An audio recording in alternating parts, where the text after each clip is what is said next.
रोशन हो पूर्वी चंपारण में, ढाका में, बिहार में।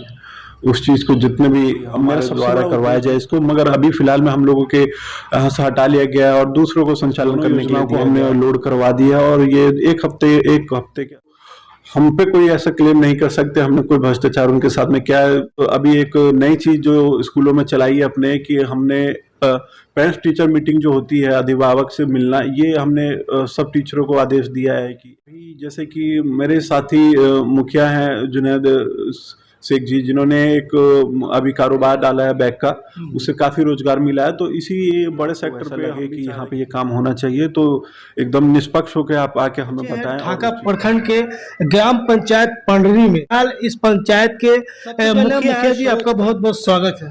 जी आपका भी स्वागत है मेरा आवाज पर। ढाका प्रखंड में आप पहला ऐसा एक युवा मुखिया है जो इस पंचायत के मुखिया आप जीते हैं। तो चुनाव जब लड़े थे मुद्दा क्या था? मुद्दा हमारा ये सबसे बड़ा यही था कि मेरे अब्बू ने जो काम किया है वो सब आप लोग के सामने होगा। आप पंचायत में घूम कर देख सकते हैं कि बहुत सी ऐसी परेशानियां जो पूर्व में लोग झेलते हैं उनसे उन्होंने मुक्ति दिलाई। और उसके बाद हम लोग का उद्देश्य सबसे बड़ा यही रहा है कि हमारे गांव के जो ग्रामीण हैं उनके द्वारा जो कठिनाइयां झेली जा रही हैं उस चीज़ से हम उनको मुक्त कराएं। और बची खुची जितनी भी उनके जो सपने थे कि हमारे पंचायत का नाम रोशन हो पूर्वी चंपारण में, ढाका में, बिहार में, उस चीज़ को जितने भी मेरा सबसे बड़ा उद्देश्य जो था इलेक्शन के समय में था यही था कि मेरे फादर के द्वारा जो भी करवाए गए जो योजनाएं हैं और जो भी कार्य हैं उनके द्वारा जो यानी किसी कारणवश अधूरे रह गए उसको मेरा पूरा करना सपना था। और जिस चीज़ पे मैं 1 साल से काम कर रहा हूँ और लोगों को उम्मीद दिलाता हूँ कि बचे हुए 4 सालों में भी उस चीज़ को मैं पूरा करूँगा और अपने पंचायत का नाम रोशन करूँगा। आपके पंचायत में फिलहाल अभी जो बिहार सरकार का ड्रीम प्रोजेक्ट है नल जल, वो किस तरीके से है आपकी पंचायत? देखिए सरकार के द्वारा जो ड्रीम प्रोजेक्ट नल जल निकाला गया है ये मेरे हिसाब से मुझे लगता है कि काफ़ी अच्छा योजना है, मगर ये सुचारू रूप से संचालन इसका नहीं हो पा रहा है। मगर मेरे पंचायत में अगर आप घूम के देखिएगा तो मेरे पंचायत में कुल 15 वार्ड हैं जिनमें सभी में सुचारू रूप से ये नल जल चल रहे हैं।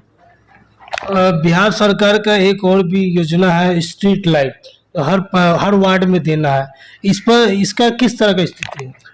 स्ट्रीट लाइट का जो सोलर स्ट्रीट लाइट का जो योजना था वो हम लोग को पूर्व में हम लोग के हाथ में दिया गया था कि हमारे द्वारा करवाया जाए इसको, मगर अभी फिलहाल में हम लोगों के यहाँ से हटा लिया गया है और दूसरों को संचालन करने के लिए दिया गया है। तो आशा करते हैं कि अगर सरकार ने किसी को ये ड्यूटी सौंपी है तो वो अपना अच्छे तरह से इस चीज़ को निभाए। और पंचायत में स्ट्रीट लाइट का लगना काफ़ी अच्छी चीज़ है, क्योंकि आप जगह जगह पे देखेंगे कि अंधेरा रहता है और उसके बाद में लोगों को चलने में परेशानी होती है, तो उस चीज से लोगों को मुक्ति मिले। आपके पंचायत में कई कई जगहों पे हमने देखे हैं कि नाली और रोड का काफी स्थिति खराब है, तो इस पर आपका पहल कितना हो रहा है? जी उस चीज़ पर हमने पहल किया और उस चीज़ों को हमने योजनाओं में लोड करवा दिया है जो आने वाले समय में स्टार्ट होने वाले हैं। करीबन एक हफ्ते के अंदर में काम शुरू हो जाएंगे। ऐसे 2 जगह पे है, जो एक हरवानी में मेन रोड है और एक मेरे घर के बगल में उधर है जवारदा के खरियान की तरफ में। तो इस दोनों योजनाओं को हमने लोड करवा दिया और ये एक हफ्ते के अंदर में दोनों चालू होने वाले हैं। बहुत सारे पंचायतों में ये भी देखा जाता है और समस्या देखने के लिए आता है, प्रधानमंत्री आवास योजना लाभ में जो है मुखिया जी पे आरोप लगाते हैं कि मेरा इतना ले लिया है। बहुत सारा का उसमें मतलब शिकायत देखने और सुनने के लिए मिलता है। तो आप 1 साल के अंदर में अभी तक प्रधानमंत्री योजना लाभ कितने लोगों को दिलवाया और कितना जुड़वाया?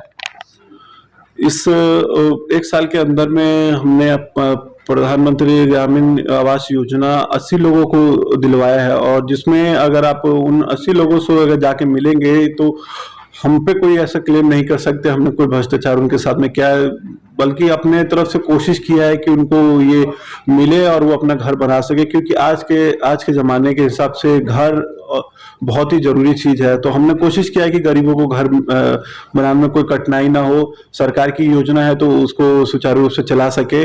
और 1 साल के अंदर में अभी नाम जोड़ने का कोई प्रक्रिया नहीं आया है, मगर पेपर हमने लेना शुरुआत कर दिया है। पेपर अपने पास में इकट्ठा कर रखा है, उन लोगों का फॉर्म भरा जा रहा है। जैसे ही ये शुरुआत होगी तो उसमें हम लोग जुड़वाएंगे।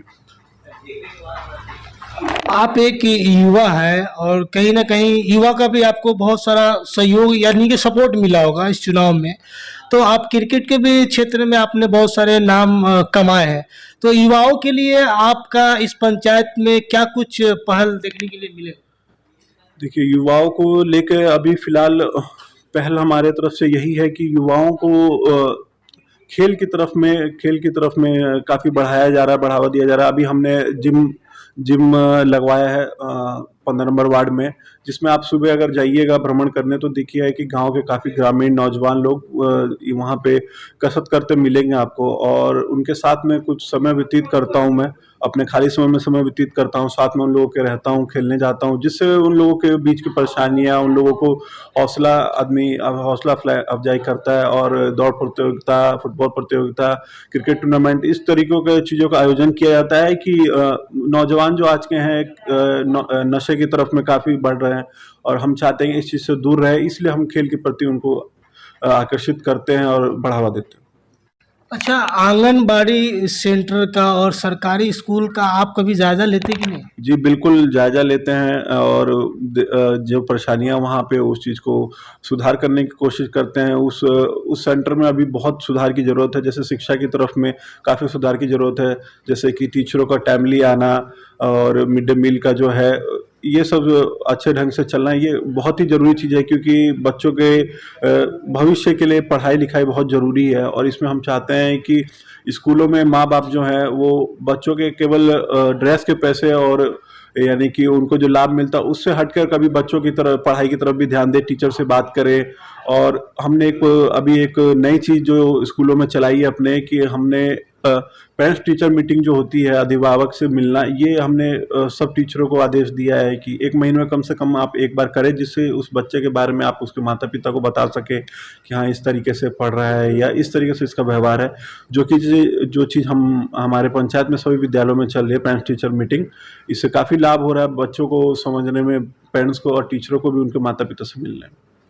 अच्छा, आप एक युवा है, तो आपका जो है रोज़गार के क्षेत्र में क्या कुछ आपका पहल चल रहा है? रोज़गार के क्षेत्र में हमारा मनरेगा के थ्रू हम काफ़ी लोगों को यानी रोज़गार देने का काम किए, और अभी जैसे कि मेरे साथी मुखिया हैं जुनैद शेख जी, जिन्होंने एक अभी कारोबार डाला है बैग का, उससे काफ़ी रोज़गार मिला है। तो इसी बड़े सेक्टर पे हम भी चाह रहे हैं कि कोई ऐसा बिज़नेस स्टार्ट करे, जिससे कि गाँव के जितने भी ग्रामीण हैं जो कि रोज़गार से भटके हुए हैं, तो उनको रोज़गार मिल सके।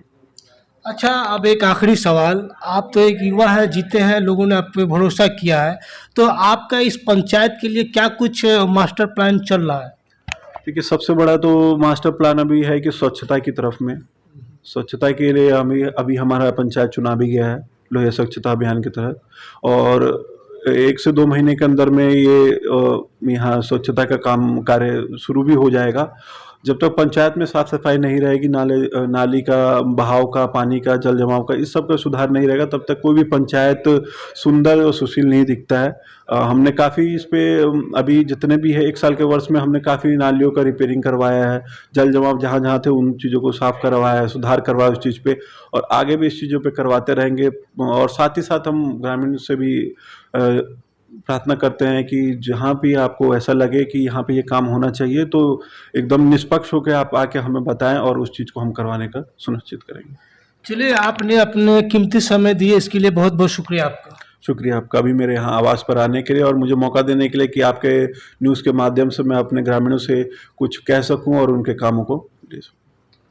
तो ये थे युवा मुखिया सरोज खान जी, इनसे हमने बहुत सारे मुद्दे पर बात की हैं, तो स्पष्ट इन्होंने लोगों के सामने रखे हैं। तो बने रहिए कुछ और खबरों के लिए, और देखते रहिए जनता की आवाज़।